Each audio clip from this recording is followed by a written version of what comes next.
Perfect. Okay, let's get started then. So, thank you and welcome to this particular demo session. As you know, this is a demo session on SAP S/4HANA controlling. The reason for this demo is for you guys to know what exactly you can expect out of this particular course.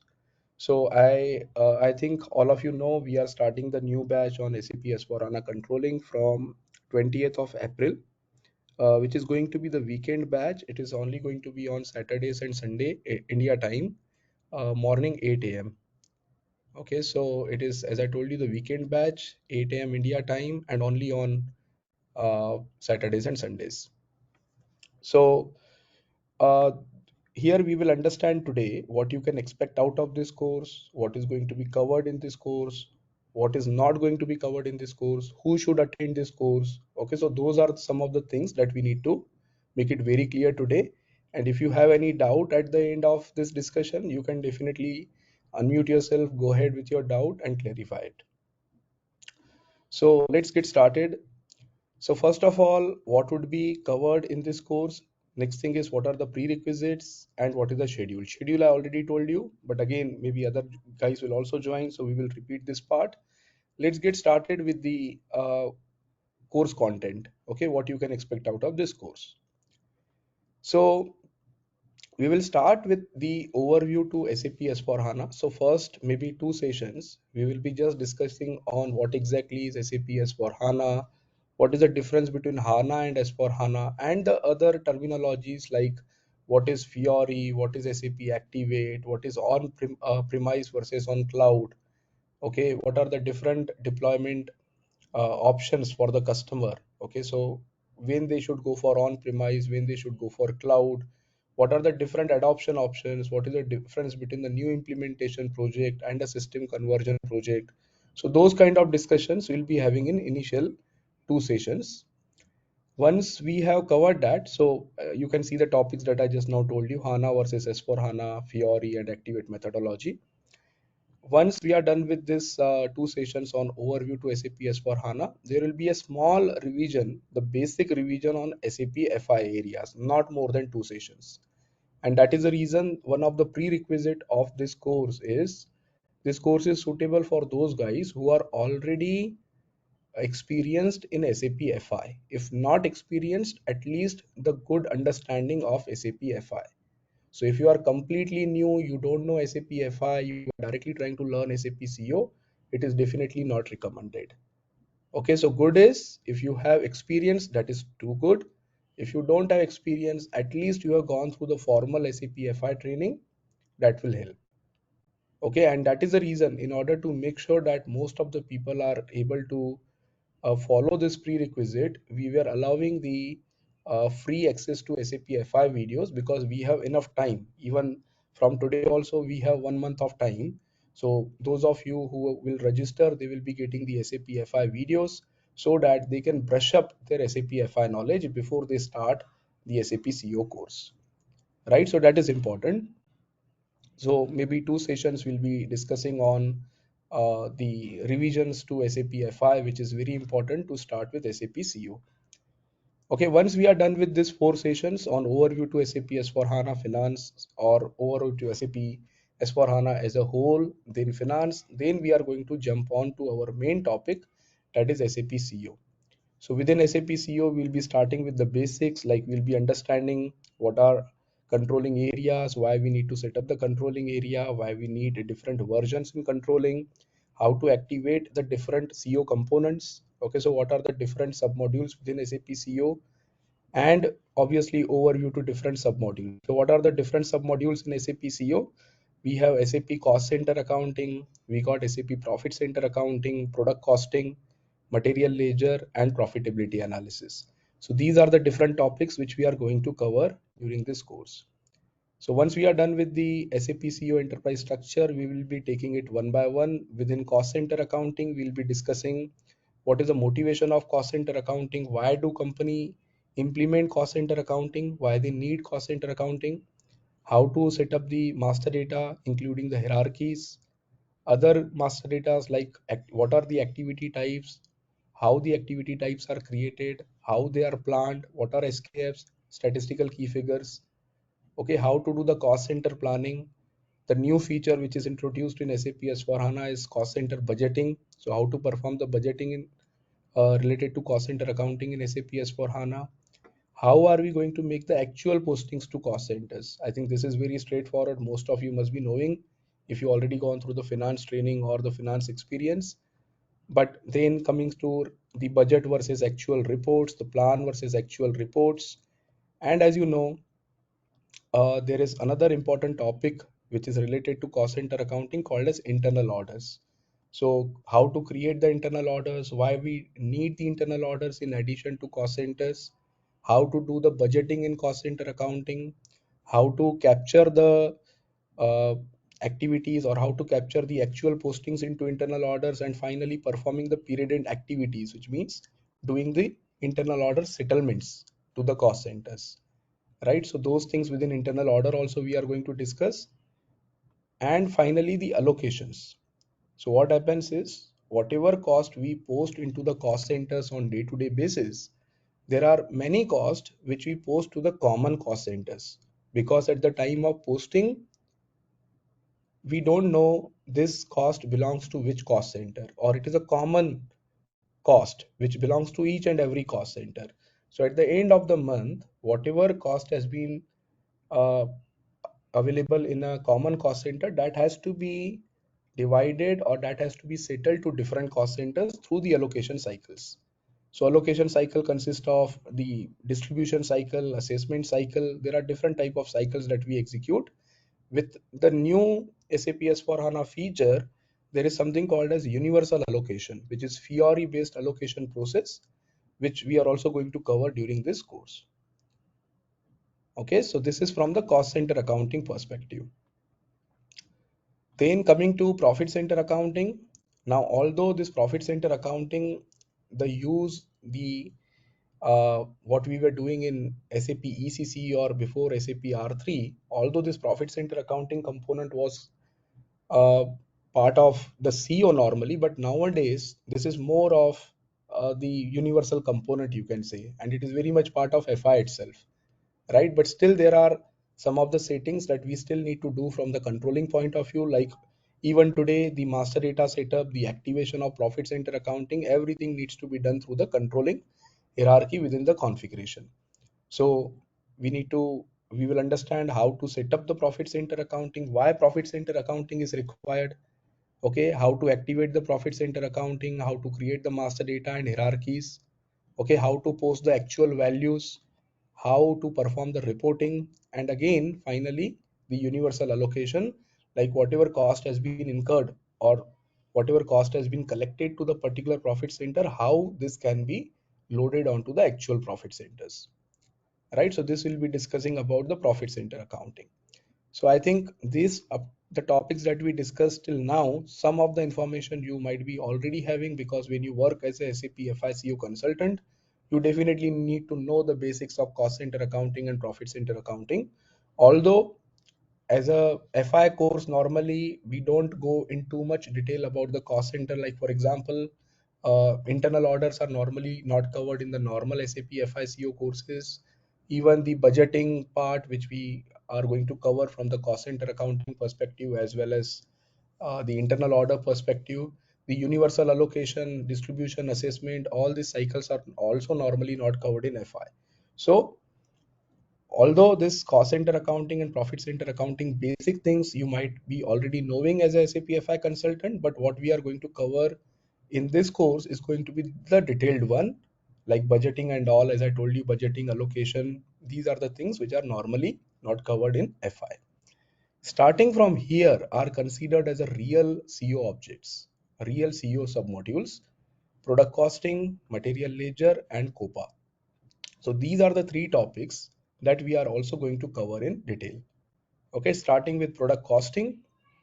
In product costing, there are two parts. You got product cost planning, okay, and you got cost object controlling. What is the difference? In product cost planning, it is all about setting up the standard cost of the material.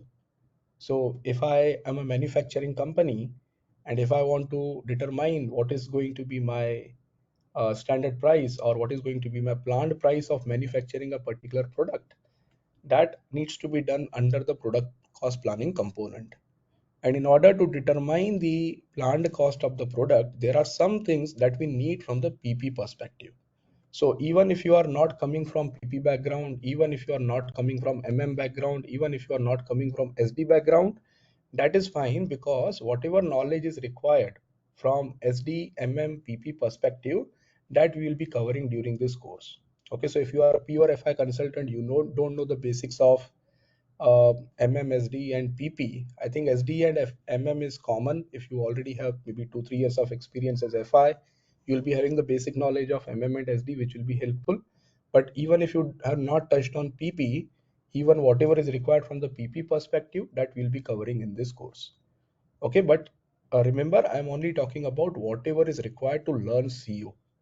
I'm not talking about the entire PP will be covered. Whatever we need in order to complete this course, whatever dependency we have on MM, SD and PP, that would be covered.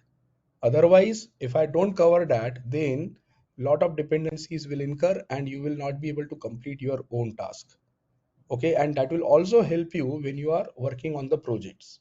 When you are working on the projects, if you are not clear that what is missing from PP due to which my users are not able to complete my task, then there will be a lot of dependency.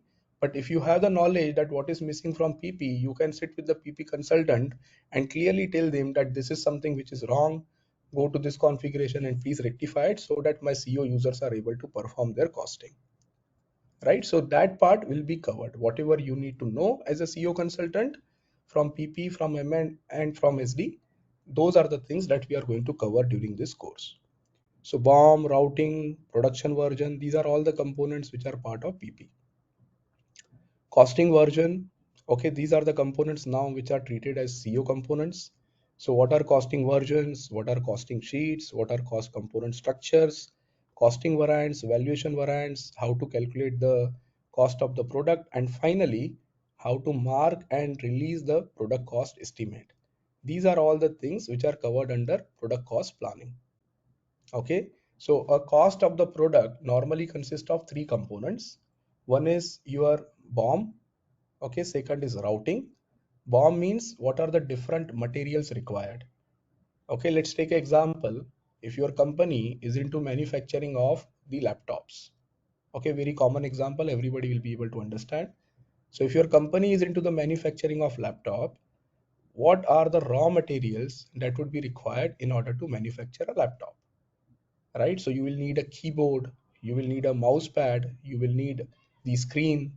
Right, these are some of the things that you will need in order to manufacture the laptop. Now let's assume you got all the components ready. What is the next thing that you will do? The next thing is the routing. Routing means the activities, the operations. There are some machines you will use in order to manufacturing. There is some manual activity which will be done by the labor. Okay, there will be some assembling activity, there will be some packing activity. All these are part of routing. So what are the different raw materials required, what are the different activities required, and in addition to the raw materials and activities, the third component of the cost of the product is overheads. Okay, so those employees who are working in the manufacturing company, their salaries, okay, the rent, which is the rent that you are paying for your head office, the rent that you are paying for your factory, all that cost, whatever has been incurred, that has to be loaded onto the material. Then only you will know the real cost of the product. So these three components, a BOM, a routing, and the overheads, will calculate the total cost of the product, and that cost will be used as a planned cost of that particular product. Okay, so that is something which we'll be discussing under product cost planning. Once the product cost planning is completed, which means once we have a standard cost available for a particular material, then our manufacturing process will start. Okay, so that is called as cost object controlling. The cost object can be the production order, the cost object can be the sales order, or sometimes the cost object can be the other objects like product cost collector. Okay, so I will not go in detail of this, what exactly are these things here in this session, but we are going to discuss in detail during the sessions what are these different type of cost which are associated and how the treatment will be different for different cost objects. The cycle is completely different, right? So this process starts with the production order. This process starts with the sales order. This process also starts with the production order, but it ends in the different way. Okay, the calculation of WIP and variance, all those things will be different. So again, here also, in order to complete this process, we need to understand how to create the production orders. And you will not be able to simply go and create the production order. There will be a lot of configurations that you need to do in PP module in order to perform or create a production order. So all those things will be included in this course. Okay, we will discuss how to create a production orders, how to perform the configurations related to PP, which will allow us to create the production orders, right? So it includes production order creation, calculation of the planned cost, issuing the raw material, which is kind of activity, activities confirmation, which means operation confirmation that, okay, now a particular activity has been completed. So what activities? Let's say assembling activity is completed. Let's say the packing activity is completed. Those things, how are we going to tell the system? Through this activity confirmation. At the end of the month, we are going to perform the WIP calculation. WIP means work in process, which means if there is one production order, we already started the manufacturing process, but by the end of the month, we were not able to complete the entire quantity. Let's say we created a production order for 100 quantity, but we were only able to complete 60 units and 40 units are still pending. So whatever cost has been incurred which is not yet completed into FG, that is treated as a WIP. So there is a calculation, there is a formula how the WIP is calculated. Okay, based on that, the WIP will be calculated and it will be posted into accounts. Same way, variance calculation.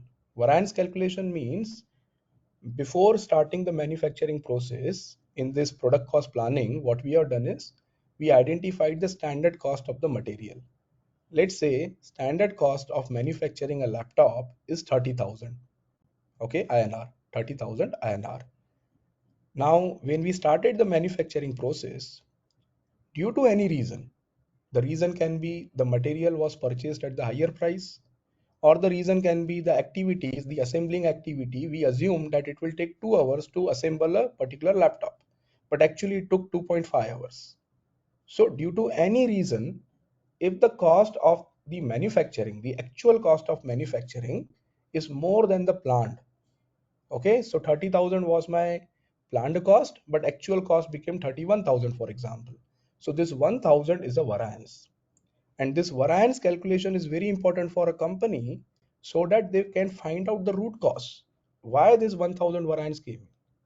Whether it is related to we have issued more material, or the material cost was more, or we have done more activities, or the cost per hour activity was more, so that it can be controlled. Otherwise, if we don't have the control on variance, we will be missing the opportunity of profit. So based on our calculation, 30,000, we have already, let's say, taken some orders from the customers, or we have already updated our sales price on various portals that it is 33,000. But actual cost, if it comes to 31 or 32,000 every time, then definitely we need to see why it is coming to 31, 32. If it is something which cannot be controlled, we have to increase our sales price. If it can be controlled, we have to reduce the cost price, right? So that is the reason variance calculation is important. And settlement is posting into accounts. So whatever WIP is calculated, whatever variance is calculated, it would be posted onto accounts. Okay, so these are all things we will be discussing in detail once we start the practical sessions. Okay, so we'll be taking the practical topics. Each of these scenarios we will take 1 or 2 examples in order to make sure that you understand the entire concept. So similar to product cost by order, there is something called as product cost by period. In this one, before creating the production order, we create the product cost collector. Okay, so it would be too much difficult if I try to explain you now, because I assume a lot of you don't have any background on these things. but this is also what we are going to cover in detail. Same is going to be for sales order also.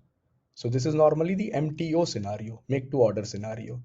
What happens in make to order is you get a order from the customer and then only you start doing the manufacturing. There is MTS and there is MTO. MTS is make to stock, which means you will do the manufacturing, you will store it in your warehouse, and later on you will accept the orders. Okay, so you are stocking the material and then taking the orders from the customers. There is another scenario, make to order. You only do the manufacturing once you receive the order from the customer. So when are you going to use this and when are you going to use this?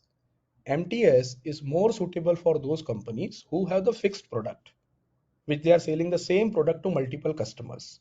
So they manufacture the product and they are selling to the same customers. Okay, take an example of Britannia. Okay, it is a company manufacturing, let's say, biscuits. Now these biscuits are not according to the customer. They have 4 or 5 different versions, just for example, and they are just manufacturing, they are just storing, they are giving it to the retailers, and retailers are sending to the selling to the random customers. But think about the example where your company is into manufacturing of the cars, customized cars. Okay, so each customer has its own requirement. They are not going to buy, for example, the same car which you are selling to different customers. They have their own way of designing the car. In that particular case, you will go for MTO, make to order. You will understand what a customer wants. According to the customer needs, you will see what are the different raw materials required, what are the different activities to be done. You will calculate the standard cost before even taking the order. Once the order is completed, you will start the manufacturing process, right? So that is called as MTO. So that is also what we are going to discuss. This process will trigger from SD module by creating the sales order and all. And definitely in order to create the sales order, we again need to do some basic setup from the SD point of view also.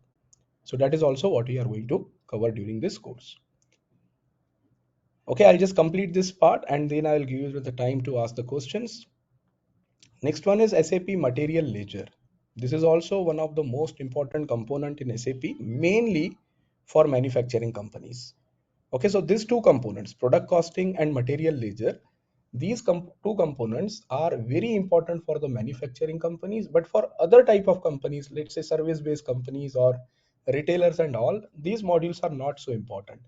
And that is the reason you will find the SAP CO component is more suitable for those companies who are into manufacturing, right? So material ledger is what? In material ledger, there are three different activities, or there are three different benefits. Number one is material valuation with multiple currencies. Okay, material valuation.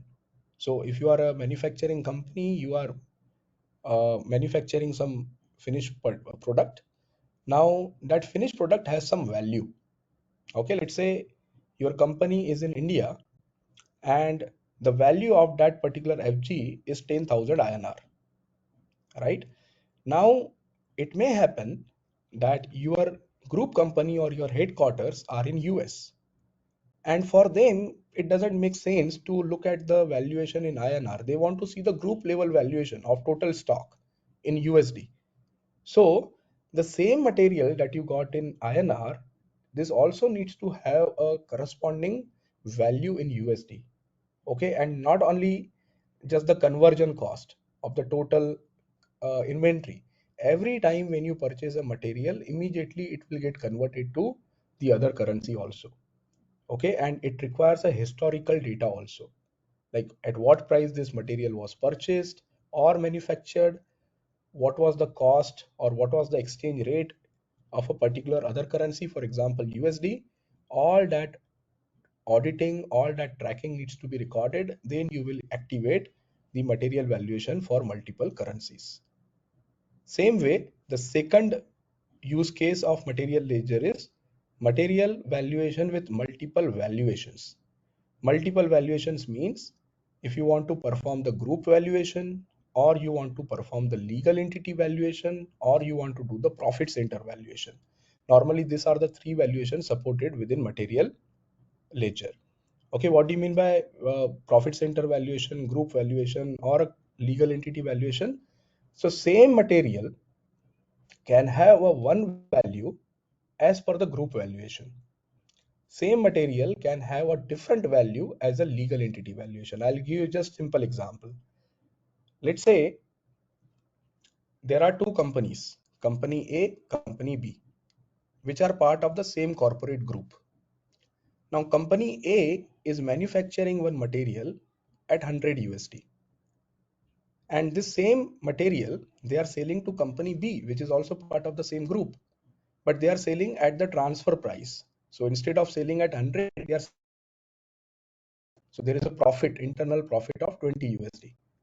So now, if you look at the legal valuation for company A, the valuation of this material is 100 USD.